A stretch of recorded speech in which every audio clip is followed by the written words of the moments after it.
Paz, irmãos, a paz do Senhor. Alegria muito grande estarmos aqui. Hoje a gente pensou que não ia chegar, de tanto que demorou, mas estamos aqui, graças a Deus. Privilégio muito grande estar com os irmãos. Bom, eu quero começar com a nossa pastoral em Salmo, livro dos Salmos, capítulo 41, e o verso é o de número 1. Salmos 41. E o verso é o de número 1, que diz: Bem-aventurado o que acode ao necessitado, o Senhor o livra no dia do mal. Bom, a nossa pastoral, ela está bem de consonância com o que Deus deu para a irmã Nilce hoje de manhã, pelo menos a parte que eu peguei. Então, estamos falando a mesma língua, tá bom, assim tá bom, né, irmã?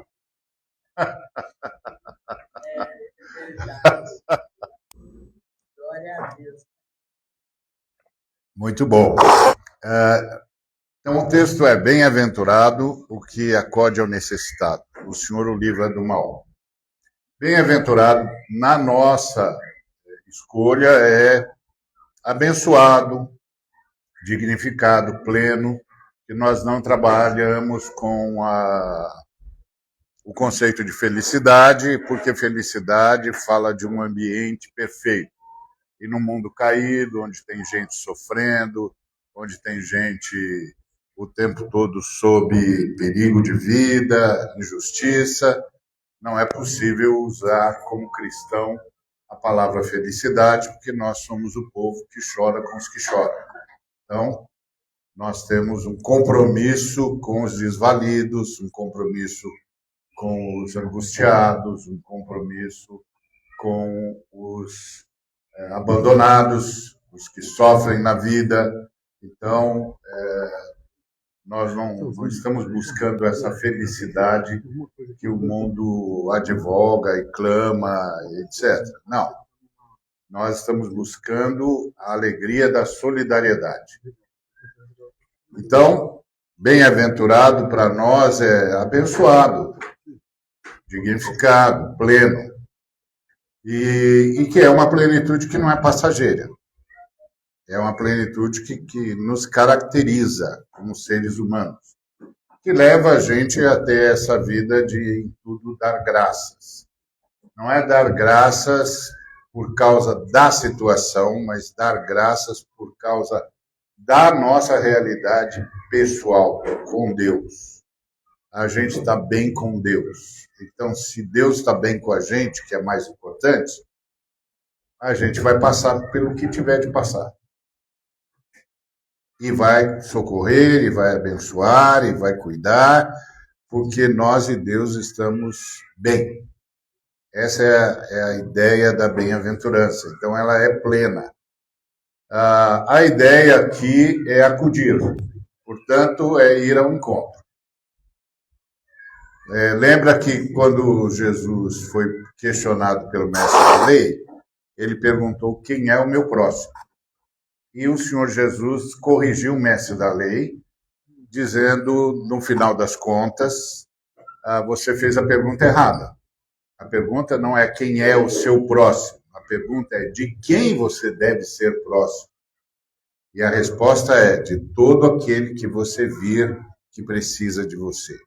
É desse que você tem que ser próximo. Então, essa é a ideia de acudir. Acudir é ir em direção ao que precisa de socorro.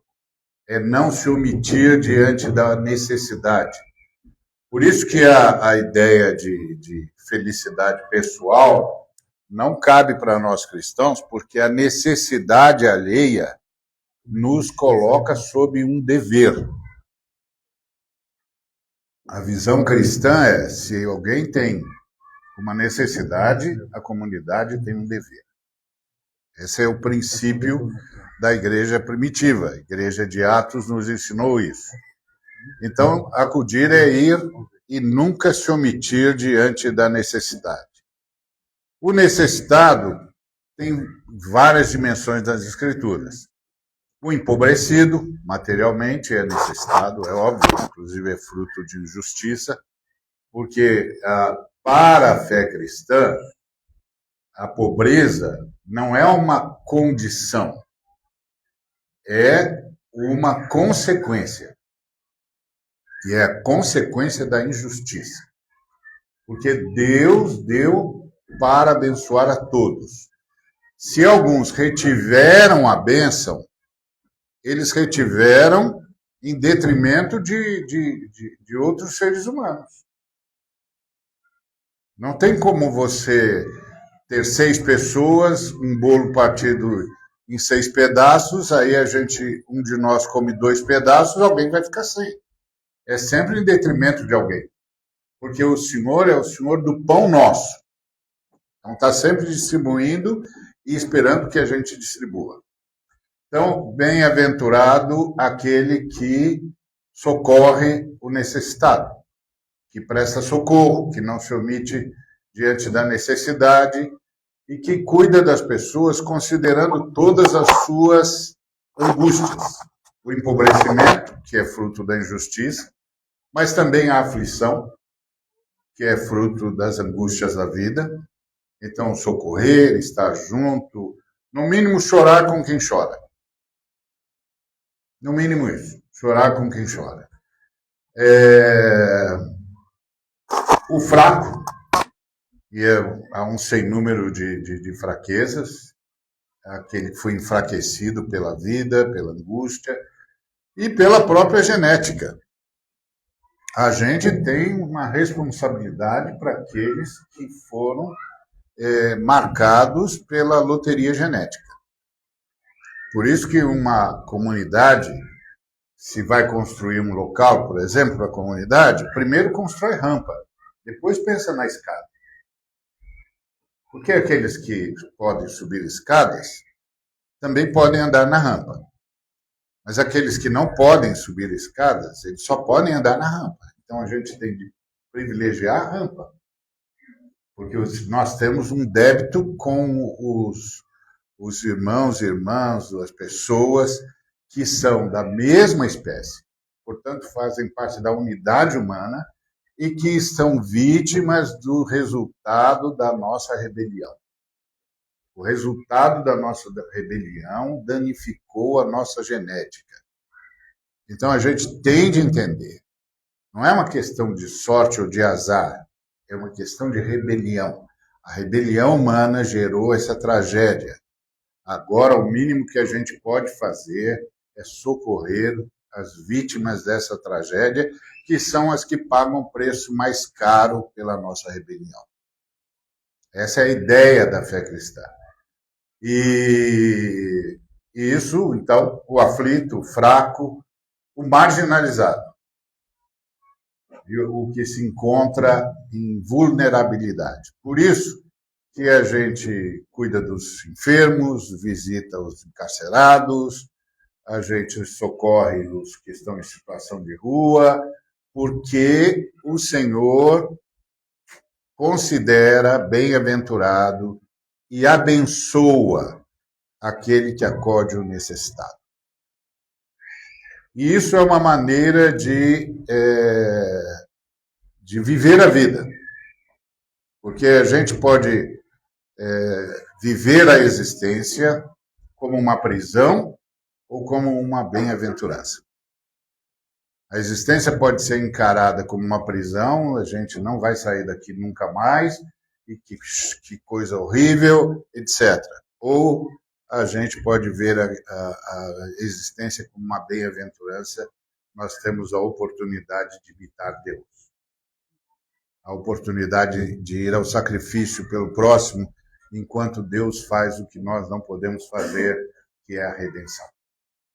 Tá certo? A redenção nenhum de nós pode fazer. Só a Trindade pode redimir. Mas enquanto o Senhor está fazendo a sua obra de redenção, está fazendo a sua pescaria, nós estamos limpando o rio. Nós estamos cuidando de tudo. Porque nós queremos que todo mundo tenha acesso à mensagem de Cristo e à vida de Cristo. E nós estamos aqui para ser uma amostra do reino vindouro, onde não vai haver mais lágrimas, onde todos viverão plenamente. Então, nós levamos plenitude para as pessoas, onde a gente puder, o tempo todo. Isso transforma a existência numa bem-aventurança. Essa é a ênfase de nosso Senhor e Salvador Jesus Cristo. Então, o que o salmista está dizendo é que a bênção reside em sair de si mesmo para enxergar e socorrer o próximo. A espiritualidade, nesse texto, se traduz em solidariedade. Quem é a pessoa espiritual? É a pessoa solidária. É essa a mensagem desse texto. É muito ruim uma espiritualidade que tem os olhos voltados para o céu, mas não tem os olhos voltados para a imagem de Deus. A imagem de Deus, que é o ser humano. Tem os olhos voltados para o céu, mas não tem os olhos voltados para a imagem de Deus, que é o ser humano. Essa espiritualidade não comunica a Deus. Tá certo? Então, o texto é que o Senhor vai acudir, vai livrá-lo no dia do mal. O dia do mal é inevitável. A gente tem de perder a ilusão de que não vai acontecer nada ruim. Vai. Nós somos um povo marcado pela rebelião. A maldade campeia entre nós. Nós estamos lutando contra o diabo. O diabo construiu um sistema de opressão, de destruição. Vai ser assim. Vai ter dias difíceis. Então, o Senhor vai nos livrar nesses dias. E como o Senhor vai nos livrar? Do mesmo jeito, por meio de uma comunidade. Por isso que a vida cristã é uma vida comunitária. Então haverá momentos de perigo, de enfermidade, de perseguição, de injustiça, de adversidade. Essas coisas são inevitáveis. A promessa é que aquele que tem essa vida de misericórdia alcançará misericórdia. E isso é a vida da igreja. O que é a vida da igreja? A vida da igreja é uma vida de misericórdia. Misericórdia é dar sempre uma segunda chance. E isso a gente faz na vida comunitária, o tempo todo. Porque os nossos irmãos estão sofrendo. Então, os que estão sofrendo menos corroboram com os que estão sofrendo mais. E isso é um círculo de ajuda mútua o tempo todo. Por isso a gente procura estar juntos, se conhecer, e não só aos irmãos, mas a todos, porque Jesus Cristo disse que se a gente só ajuda os que nos ajudarão, que valor há nisso? Se a gente só saúda os que saúdam a gente, que valor há nisso? Se a gente só ama os que nos amam, que valor há nisso? Esse foi o ensino de Jesus. Então, esse princípio aparece em vários lugares das Escrituras. Por exemplo, Provérbios 19, 17, o Senhor empresta ao que se compadece do pobre, e lhe pagará o benefício. Bem-aventurados os misericordiosos, lá em Mateus 5, 7, que alcançarão misericórdia. Tiago diz, a verdadeira religião se mostra no cuidado com os necessitados, lá em Tiago 1, 27. Então, o cuidado com os fracos é uma forma de refletir o caráter de Deus. Porque Deus é defensor do órfão, da viúva e do estrangeiro.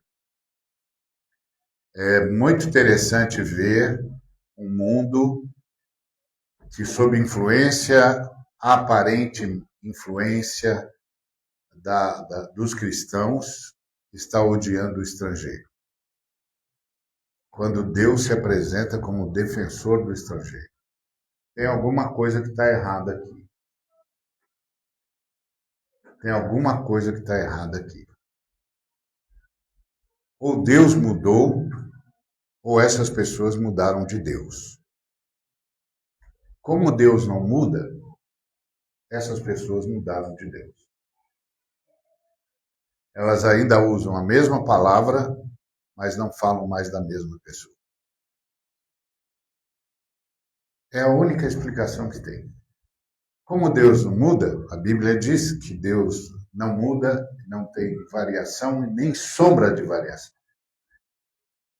Então só tem uma explicação. Essas pessoas mudaram de Deus. Elas não adoram mais a Trindade, o Deus que defende o estrangeiro, que é defensor do órfão e da viúva. Não adoram mais. Usam o mesmo nome, inclusive leem o mesmo texto, mas não estão mais falando do mesmo Deus. Um dia desse eu estava assistindo um filme, não é uma série, que a Li gosta muito, então toda hora ela me chama para eu ir assistir a série, aí eu vou, ela já assistiu um montão de capítulos, aí ela resume tudo para eu ir lá e assistir. Tá bom. Aí tem um camarada que é satânico na série. E ele usa para invocar Satanás os mesmos textos da Bíblia. E eu, toda vez que vejo aquela cena, eu digo, é isso que está acontecendo. Está acontecendo exatamente isso. Eles estão usando o mesmo texto que a gente usa, mas eles estão invocando outra pessoa. Eles não estão invocando o Deus que defende os órfãos, a viúva e o estrangeiro. Não estão. Porque como Deus não muda, eles mudaram de Deus. E é isso que o Alex disse. O que eles ainda não perceberam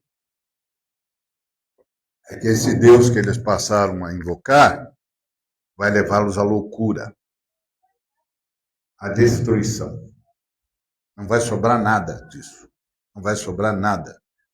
Porque esse Deus vem somente para matar, roubar e destruir. Não vai sobrar nada disso. E eles ainda não perceberam. É uma situação angustiante. Mas o versículo nos chama para agir, ou seja, não basta sentir pena, é preciso acudir. Essa é a palavra. Intervir com tempo, que é o que a gente tem de mais precioso, é tempo. Tá certo? Porque tudo acaba quando a gente não tem mais tempo. Não é assim? Ontem mesmo nós estivemos acompanhando a dor da Silvana e dos irmãos dela, que estava sepultando a mãe. A senhora Genese, que perdeu o tempo, não tem mais tempo. Ela vinha lutando, até que ficou claro que o tempo para ela acabou. Então, o tempo é o que a gente tem de mais precioso. A gente sempre pensa que o que a gente tem de mais precioso são as coisas que nós chamamos de valiosas. A única coisa que a gente tem de precioso é o tempo. Por isso que o apóstolo nos ensinou para remir o tempo, usar bem o tempo. Então, ontem nós tivemos, a Márcia, inclusive, foi usada pelo Senhor para trazer a palavra de consolo para eles. Nós tivemos lá assistindo mais uma pessoa que viveu como nós vivemos e para quem o tempo acabou. Passou para um outro padrão de existência. Vai ser sempre assim. Então, tempo, a gente tem de remir o tempo. E como que a gente vai remir o tempo? Investindo tempo em pessoas. Se você não investe tempo em pessoas, em comunhão, em comunidade, você não está remindo o tempo. Porque tempo é espaço que Deus nos permite para viver. E viver é comunitário. e oferecer também recursos, porque os recursos vêm do Senhor e vêm para abençoar. E oferecer presença e palavra. Não tem nada pior do que a solidão. A solitude é uma experiência interessante, às vezes. Todo mundo precisa dela de um jeito ou de outro. Mas a solidão é o abandono. Isso, ninguém consegue conviver com isso.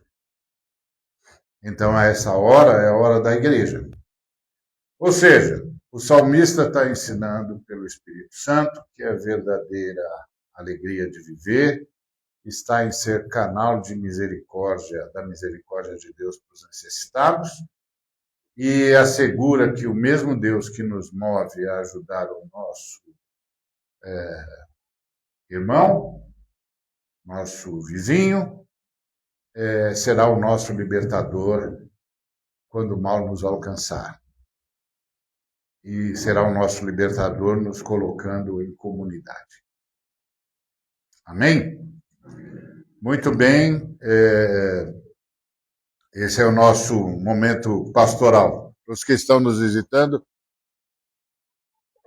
a gente tem no momento da mensagem 2 momentos. A mensagem propriamente dita e o momento pastoral, que é para a gente trabalhar a vida cristã.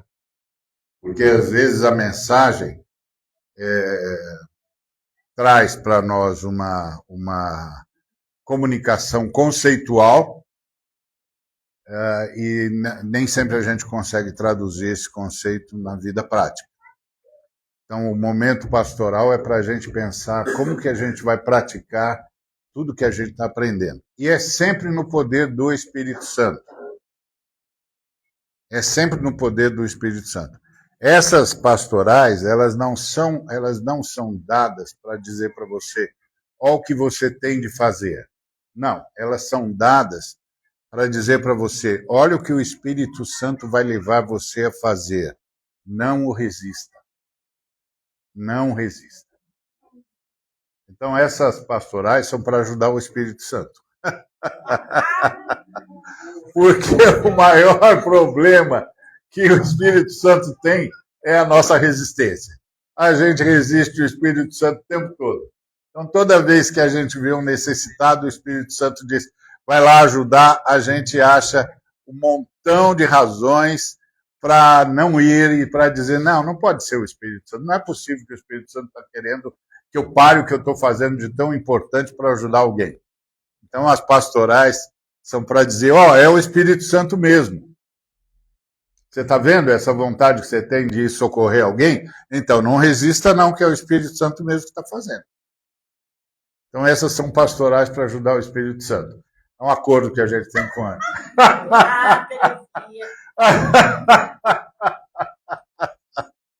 Pronto, agora, se eu já era chamado de herege, estou perdido. Agora você nem vai. Mas a Bíblia diz que é para ser cooperador de Deus. Não foi isso que o apóstolo Paulo disse? Isso tem 70 anos de vida, minha filha.